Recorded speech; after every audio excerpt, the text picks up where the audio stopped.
welcome to Eat Clean 21. Today we're going to be making two items today. We're going to be making a cashew crusted chicken, and we're going to be making some asparagus with some sun-dried tomato and onion. Today's recipe I'm taking from Metabolic Cooking, a fantastic cooking series that I've used a lot. So I'm taking a recipe basically almost as is, just with a couple of adaptations based on what I had in my cupboard. So hope you enjoy and please follow along. So what you're going to need for the cashew crusted chicken, you're going to need some chicken breast. I'm going to do, we've got about 6 chicken breasts here, 2 eggs, of which I'm going to use 1.5 eggs, so at least 2 eggs. You're going to need cashews, just shy of a cup of cashews, and you're going to need to grind them into very, very fine pieces. Now the recipe calls for you doing it in a food processor.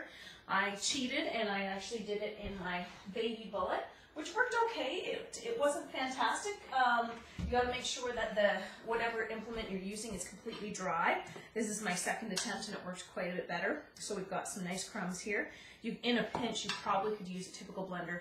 Probably your best bet is to actually go with the food processor, but in order to save some time, I did that.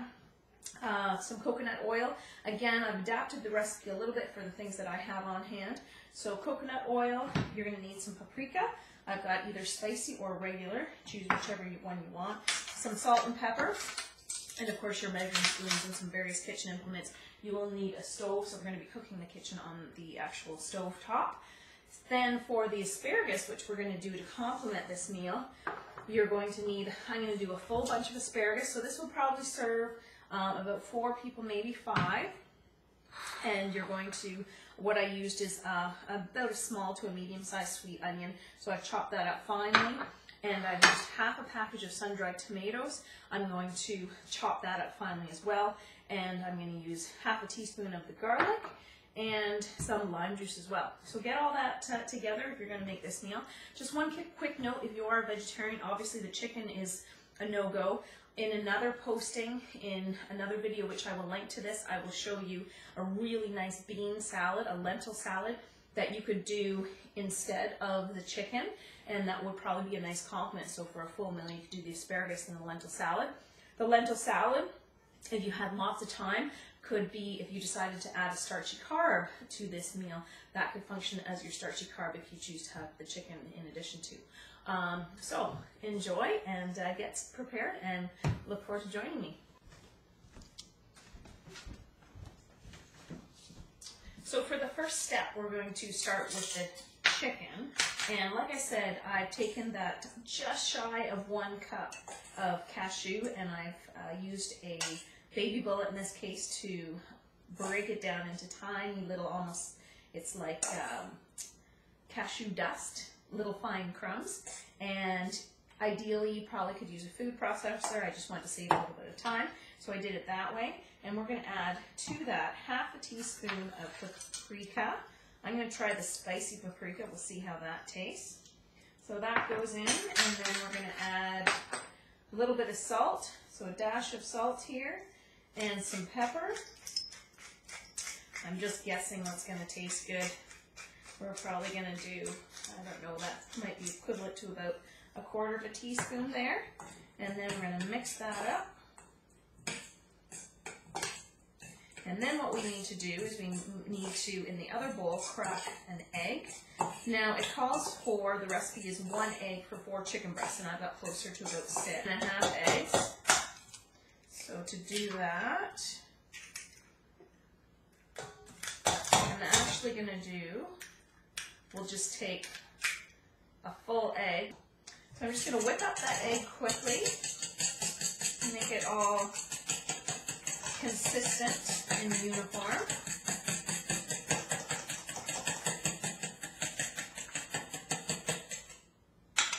And then the drill is to dip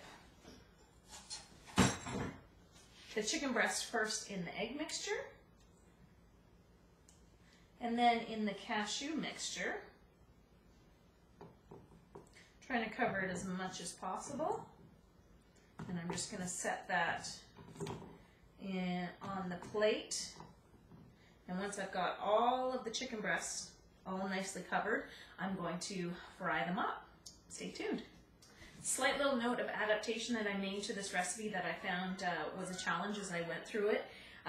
The recipe states that you should take the chicken, dip it in the egg mixture, and then dip it in the cashew mixture. That worked for the first 3 chicken breasts, but then I ended up with just a clump of kind of cashew goo, which I'm going to suggest that what you do, 2 things that I think will improve on your actual ability to do this well, would be to half the cashew, the dry cashew mixture once you've done it, and you could try the dip and then the double dip method and back into the cashew. The other method that I'm going to try right now, I'm going to see how this goes, is I'm going to dip the chicken breast front and back in the egg, I should say. I'm going to put that on my plate, and then I'm going to manually sprinkle the cashew paprika mixture on top. Then I will flip the chicken breast and then manually sprinkle the cashew mixture on top, and I think that will end up with a more uniform, better looking chicken breast. So I'll let you know how that goes, and I'll show you the outcome.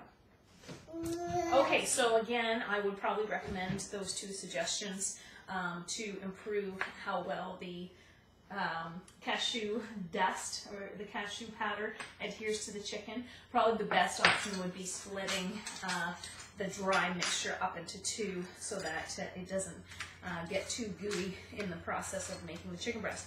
So now what I'm going to do is I'm going to take a tablespoon and a half of coconut oil, and I'm going to take that over to each one of my pans, which are heated at at medium-high heat, and then I'm going to fry up the chicken breasts, doing 5 minutes on each side, and I'll let you know how that goes.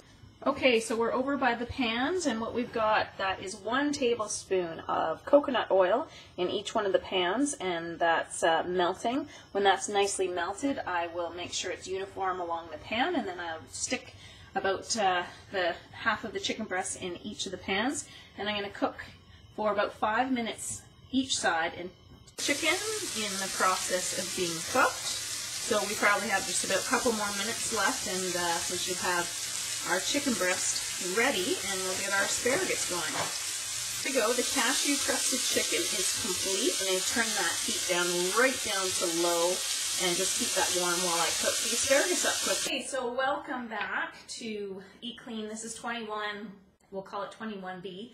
So this is the asparagus part. So you could just use this part of the video if you wanted to omit the chicken. So far the chicken has worked out. It looks good. It was a bit of a challenging recipe. I might have to try it a couple of times to really get it going well. So Jake's going to help me with this. What we need to do, you're going to put all of the vegetables into the pan. So Jake's going to start off by putting, we're going to do the asparagus, which has been washed, and I've snapped off the ends. We're going to do all the asparagus into our pan. We're going to, oh, Jake's going to taste it. How does that taste, raw asparagus? I'm going to dump the onions in as well. And we're going to dump the sun-dried tomatoes. Sun-dried tomatoes go in. So the sun-dried tomatoes, I used about half a package of a typical package of dry sun-dried tomatoes. You put them in boiling water and then drain them and then chop them up finely. Oh, don't do that, honey. Just about save the recipe. That's not what you should do in the middle of a recipe. No. Okay, and then we're going to put in 1 teaspoon of garlic. Would you like to put that in, Jake? 1 teaspoon of garlic. It's garlic. Garlic. Tap, tap, tap, tap, tap, tap, tap, tap. You to do it. Okay. So then we're going to take that over, and we're going to put that on medium-high heat. And once that's mixed up a little bit and the heat has solid through, we're going to add 3/4 of a cup of water, and we're going to add about 2 tablespoons of lime juice. So we've got all the veggies in here at medium-high heat. Now the final thing that we're going to do is we're going to add 2 tablespoons of lime juice. And we're going to add about 3/4 of a cup of water. And we're going to put our trusty lid over top of that, and we're going to steam that over medium-high heat for about 5 minutes, and then it should be done. There you go. Okay. So there's our complete dinner made. So we've got the cashew crusted chicken with our sun-dried tomato asparagus with some onions there. So this is a great meal if you're experimenting with. You can have some. This is a great meal to experiment with if you are experimenting with minimizing your starchy carbohydrates. The reason being is that this is full of good fat. So one mistake that people make when they are trying to minimize their starchy carbohydrates is they also try to go low fat. And then you end up being super, super hungry. So this is a nice mix that will probably keep you nice and full. As a complement, if you are training heavily or you're trying to gain weight or you've just had a workout, you may consider adding some starchy carbs to this meal. And so you could add some rice, you could add some quinoa, some bulgur, some yams, whatever you'd like to complement this meal. If you want to take a look at a post that I will link to this, if you're a vegetarian and you just want to try the asparagus from this recipe and you want to omit the chicken, I'll give you a link to a fabulous lentil salad that's delicious, and it's vegetarian, not vegan, but vegetarian. Thanks so much. My taste tester. Jake, can you taste the cashew crusted chicken and let me know how it tastes? How is that? Good. Do you like it? Yeah? How about the asparagus? Can you try the asparagus? How good asparagus? Okay, so we have a winner with this recipe with Jake.